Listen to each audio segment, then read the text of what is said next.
So, welcome to this lecture.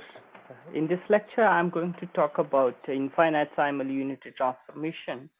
So, before moving towards the infinitesimal unitary transformation, let us briefly recapitulate unitary transformation and its effect on cat and zebra vectors.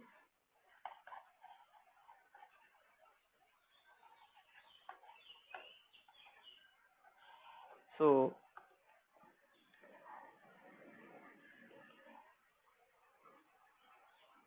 to say there is psi prime cat will be obtained when it is operated with the unitary operator u, means when this u operator operates on psi we will get psi prime. And similarly, if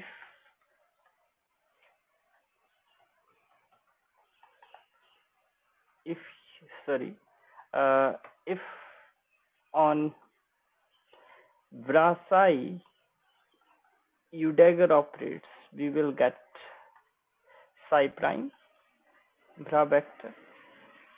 Similarly, we are having another state vector phi prime, so for that we can write down similar expression.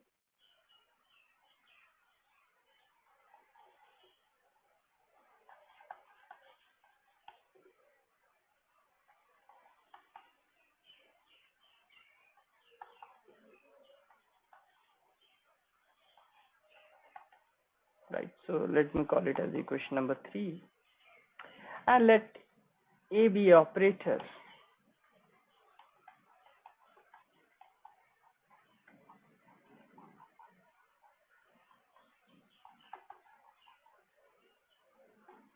which relates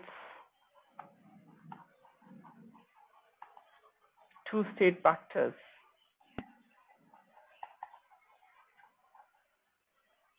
psi and phi.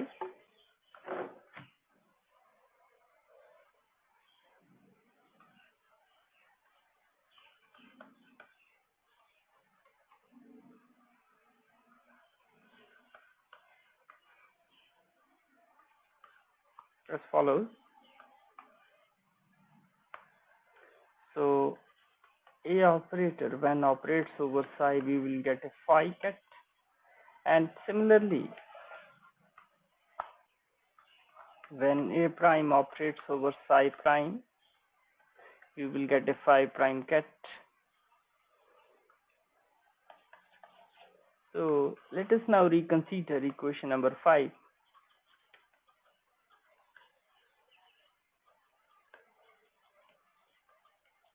If I reconsider this equation, then what I will get?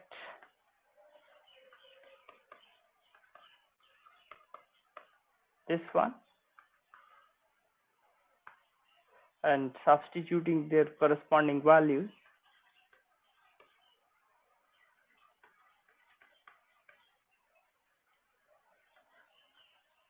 from equation 1, 2 and 3, 4, I can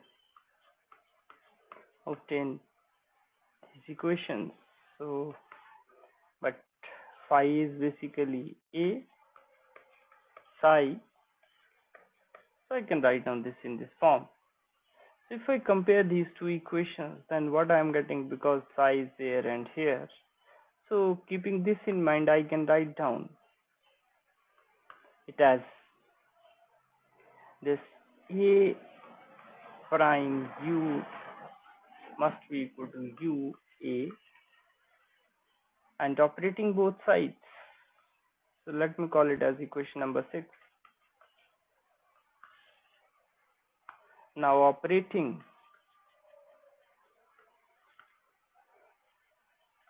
both sides by u dagger, from right I will get a u dagger, u A and u dagger. and U dagger is identity matrix, so that means I can write down it as A prime is equal to U A and U dagger. Now if I operate equation number 6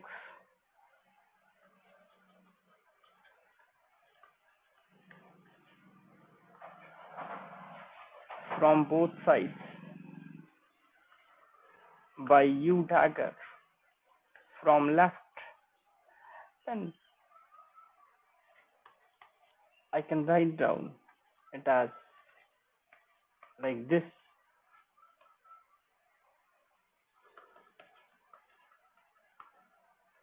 and this is identity matrix, so that means it is equal to A. So let me summarize all these results.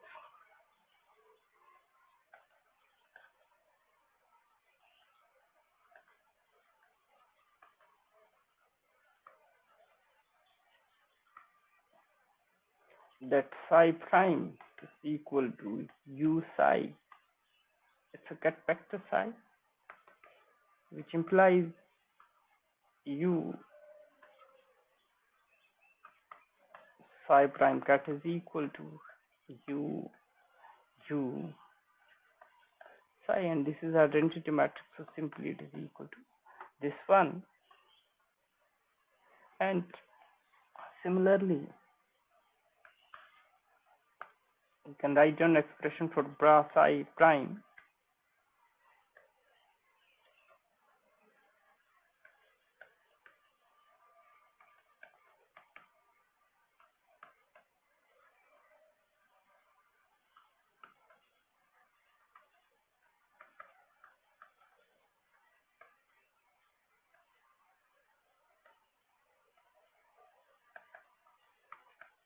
right? And A prime is equal to UA U prime, and this A can be written as U prime, sorry, U dagger A prime and U. So, right, this is a way that how these results can be summarized relating to unitary operators. Now let us talk about infinitesimal unitary transformation.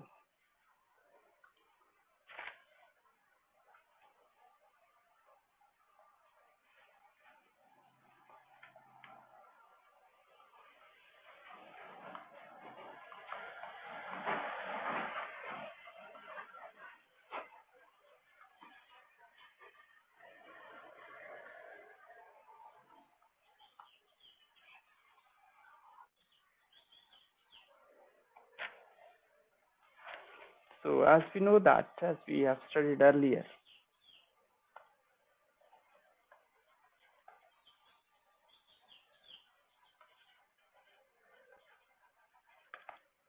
that this unitary operator, it can be written as e raised to power iota epsilon g. Here, this g is Hermitian, and this means that g dagger is equal to g, and epsilon is real. And if I expand this, then it can be written as iota means nearly equal to iota epsilon g plus 1 by 2 factorial iota epsilon g its whole square, and so on. But epsilon is a very small, is for infinitesimally small unitary transformation.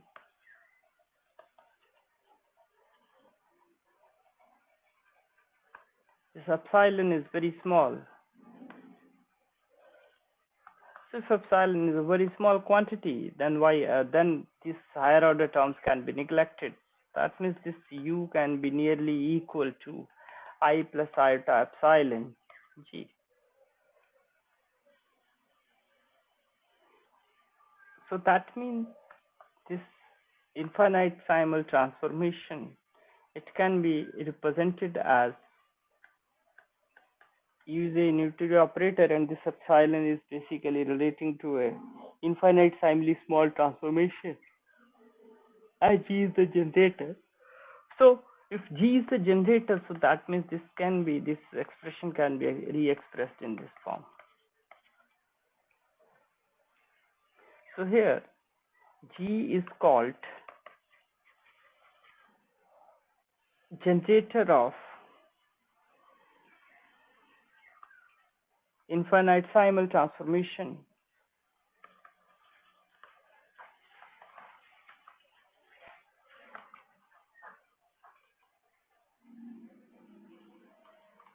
That's infinitesimal transformation, and epsilon is real and very small.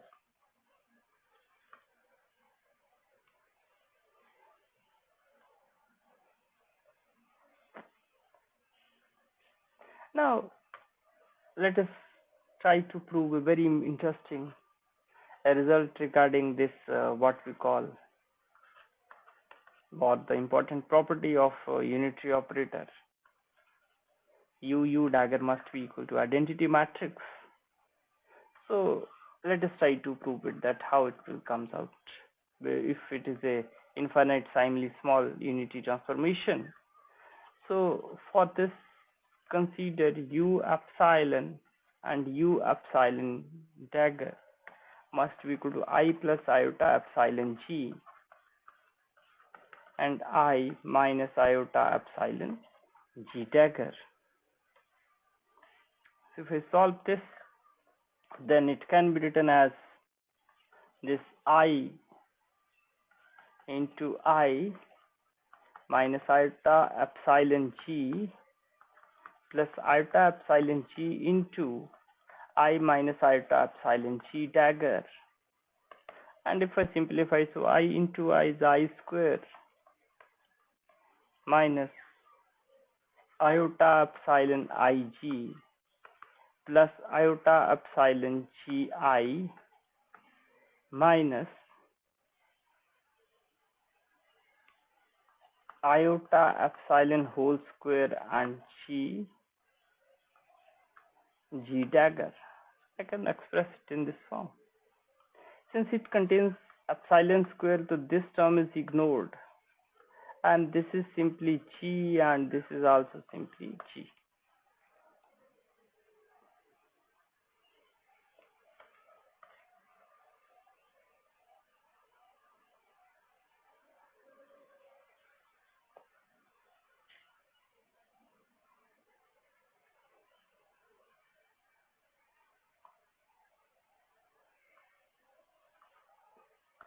Okay, so dagger is here, so it should be here. So how I can express this as, so if it is ignored, iota square is, sorry, I square is equal to I.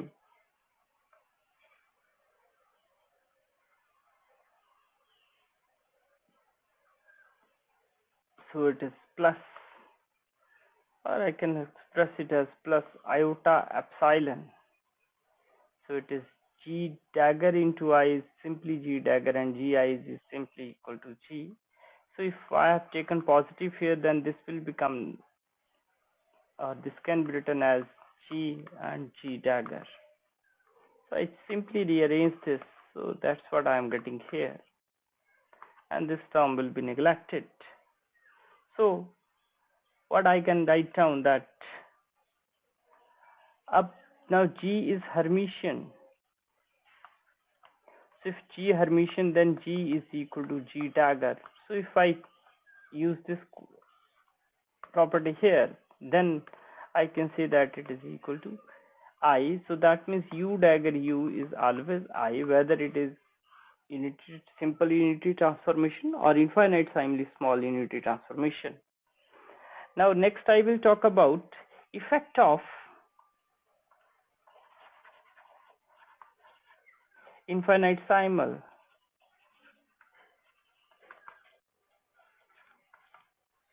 unity transformation on the state vector.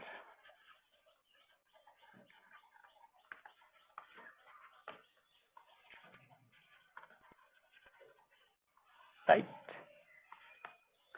So since we defined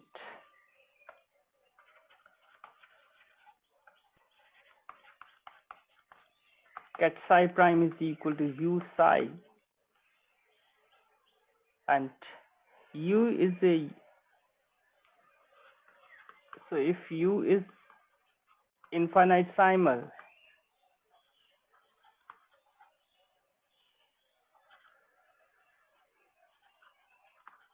unity transformation, then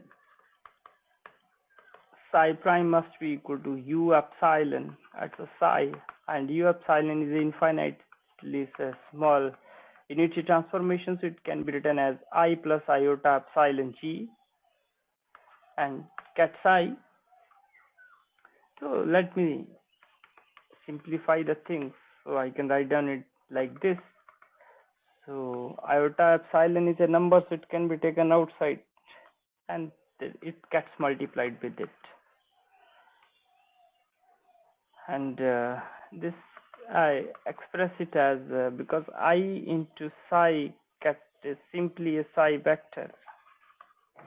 So it's a cat psi will remain as it is, and it is delta psi. Here delta psi I have taken it as iota epsilon into g into psi cat.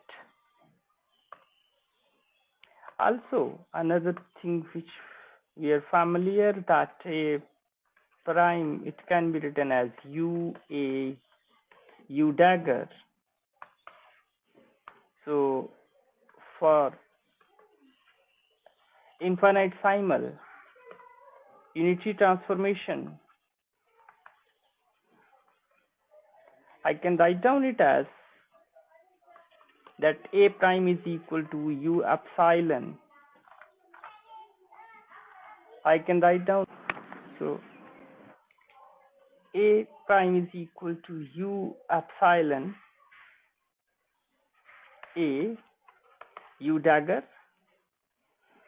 So I can express it in the form of epsilon. So substituting their values, so I will get I iota epsilon g a I minus iota epsilon, sorry, it's a g dagger, and now g is Hermitian, so therefore g is equal to g dagger. So if I substitute it here, so I can express, or I will expand this. So if I expand this, it can be written as I a plus iota epsilon g a, it is I iota epsilon g, because this g is equal to g dagger because it is a Hermitian. So keeping this in mind, I will simplify it. So that means this g is replaced, g dagger is replaced by g simply. So here it is basically a plus iota epsilon g a, and it is I minus iota epsilon g. So it can be written as a plus, sorry, yeah, it is ai minus iota epsilon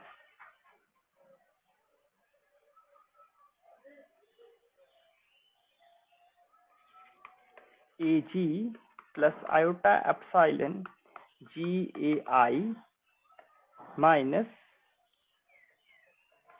iota square epsilon square gag, and it is epsilon square, so this term can be ignored. So if I ignore this, then I am getting, and it is simply A, it is also A, so I will write down it as A plus iota epsilon, it is GA minus AG, and it is basically like a commutator. So if it's like a commutator, so I will write down it as this A plus iota epsilon, so not equal to, but it is nearly equal to, because I have ignored this term, so it is nearly equal to A plus iota epsilon and GA commutator, right? So that means if I summarize this result, so it can be summarized as A prime is equal to A plus iota epsilon GA commutator. So if I assume that if this G commute with A, unitary transformation will leave A unchanged, that is A prime is equal to A, right? So this is all about a brief review of the infinitesimal unitary transformation. So in the next lecture, I will talk about finite unitary transformation. So with this, thanks for watching this lecture.